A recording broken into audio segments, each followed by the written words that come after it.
இப்படி முத்தாரமையோடு உப்பராஜர்கள் அமர்ந்திருக்கூடிய சமயத்திலே நந்திதேவர் பிள்ளைகளை பார்க்கறதுக்கு நோக்கி போன சிவலிங்கத்தை வாங்கி கொண்டு வருகின்றார்.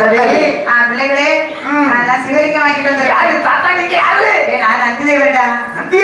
வளர்த்த அப்பாடா தாத்தான்னு சொல்லக்கூடாது. குருதேவா என்னடா எங்க அன்னைக்கு அனாதையா விட்டுட்டு போயிருந்தீங்க. அதான் நீங்க வளர்த்துட்டீங்கல்ல. அப்புறம் அம்மா வந்தாங்க. சரி அவங்களுடைய அருளால் இப்போ எங்களுடைய மீசேவா வந்திருக்கு. இந்த சிவலிங்கத்துடைய பெருமை எப்படி தெரியுமா? கோமியில வைத்து பூஜை செய்தால் வேறு வந்து விடும். அப்படியா? அக்கினியில வைத்து பூஜை செய்தால் அக்கினுடைய சக்தி கட்டிவிடும். அதாவது தண்ணீர்ல வைத்து பூஜை செய்தால் தண்ணீரை எல்லாம் குடித்துவிடும்.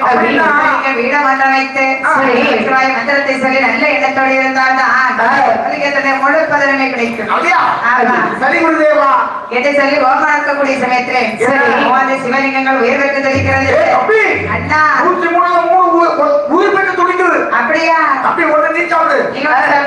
ஒண்ணு நடுவில் நீ சாப்பிடு. மோதி பேருமே சாப்பிட்டு விட்டார்கள். ஆமா நந்திதேவர் மந்திரம் சொல்லி கொண்டிருந்தவருக்கு வாய் குளறது.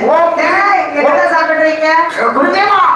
என்ன 103 உயிர் பெற்று துடிச்சு. சரி ஒருத்தர் தம்பி சாப்பிட்டான்.